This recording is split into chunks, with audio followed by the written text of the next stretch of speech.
This is Susan Wilbanks with blendedinsight.com. I am a holistic and integrative healing arts practitioner, an intuitive, and an energy healer. In this podcast, I share tips, tools, and suggestions that have helped me along my path in hopes of inspiring and helping you along yours.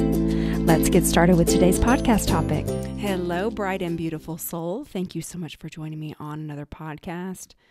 And you know what I've been thinking about is my Quest cheese crackers. I'm not affiliated with Quest.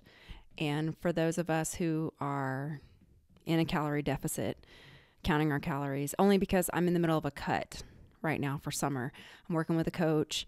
So I count my calories anyway because we are measuring what's working and what's not so we can make adjustments, because what gets measured gets done.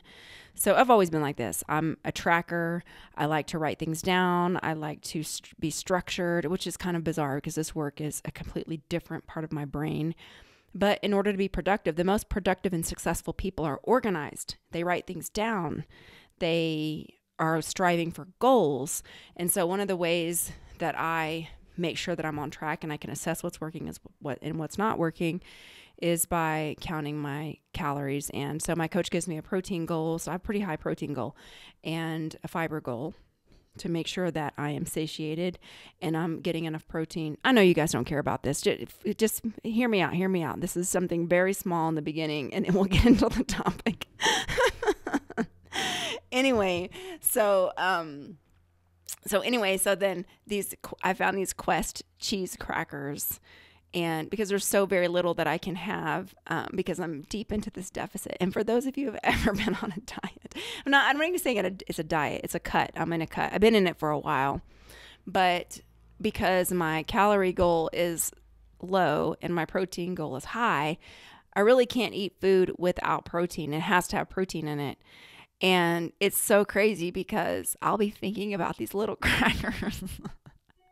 And probably if I wasn't in this calorie deficit, I'd have something else. But anyway, I'm so grateful for little things like this that I can have. I'm so grateful because it makes it easier for me to accomplish my goals and for me to I love food, for me to be a little bit happier while doing it.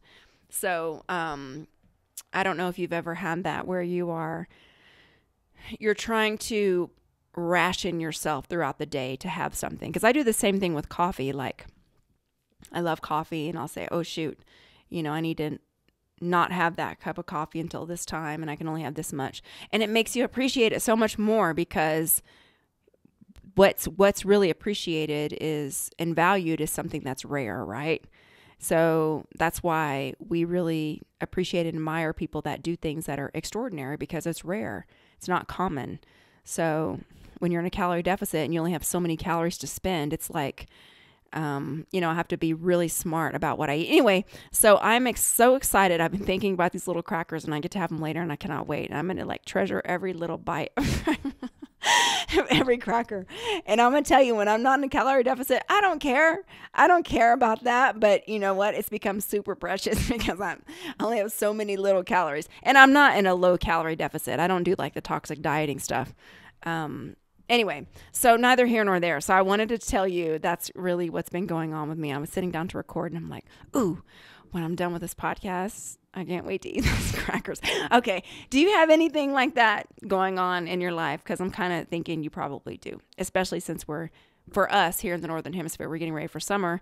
And you all know I love this summer and I'm loving the spring weather. I mean, geez, we got to 80 last week. I was in absolute heaven. It was totally dress weather. Of course, it snowed 2 days later and then we were back in winter clothes, but neither here nor there. I'm going to take it how it comes. Okay.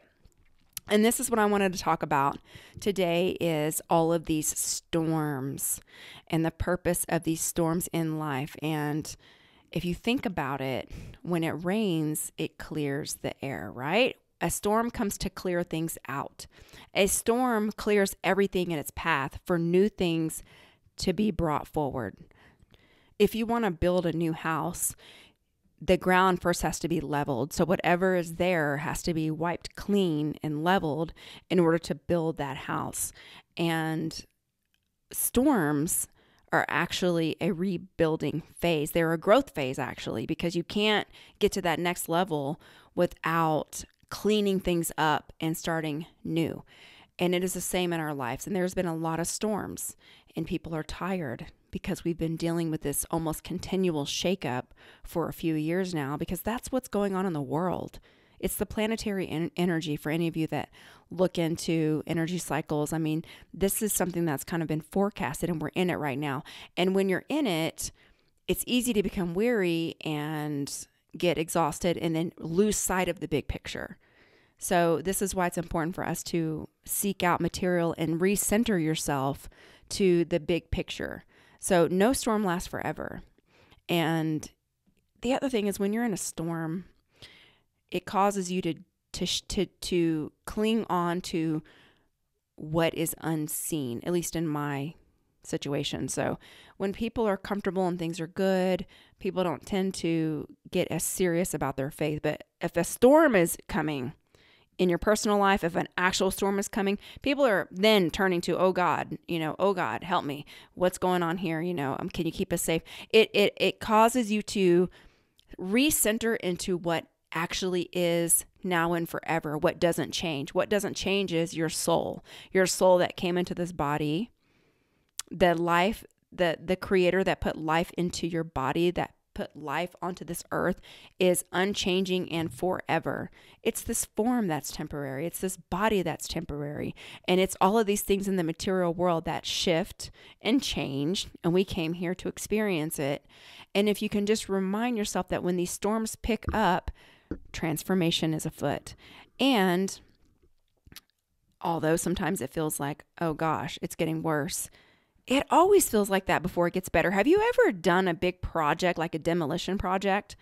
And when you've torn everything apart, you feel like, oh God, I'd rather just burn this and walk away. I don't even want to do this anymore, because it feels like so much work and you're tired and you're exhausted.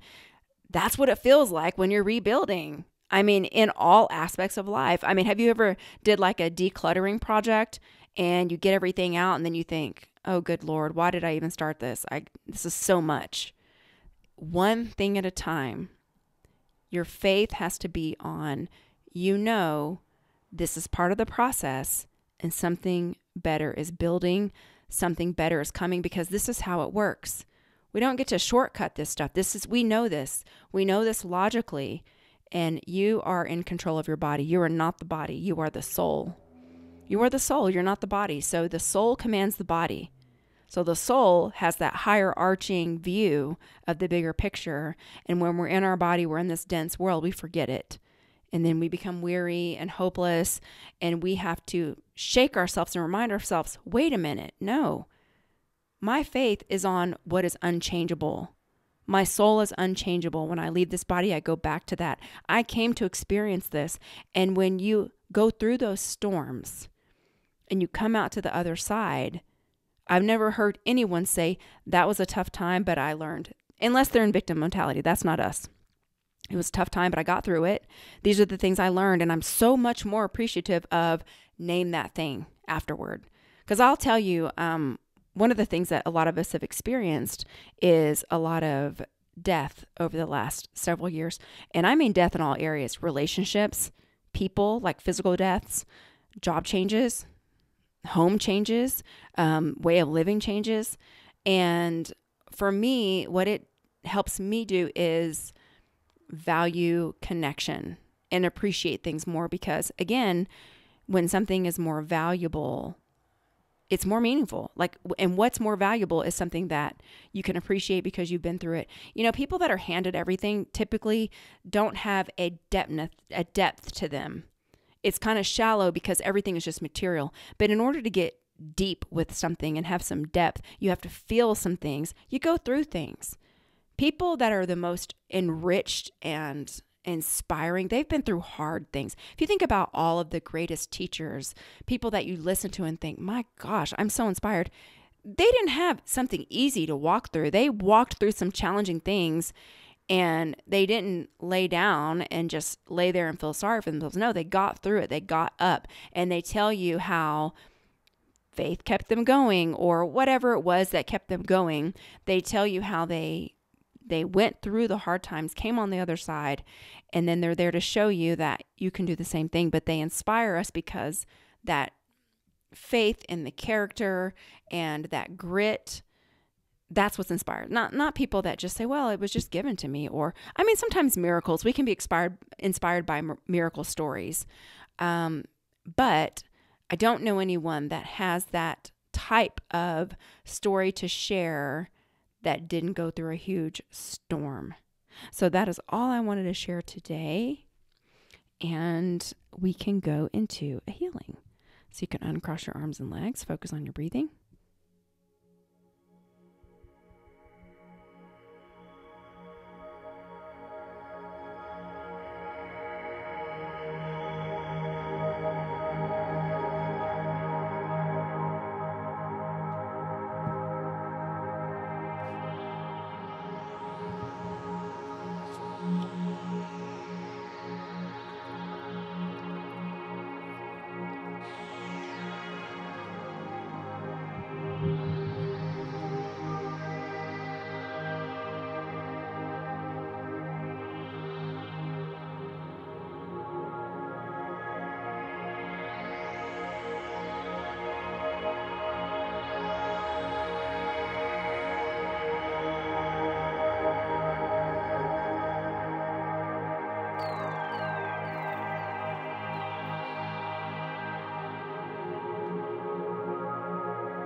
Okay, you can come back into your body.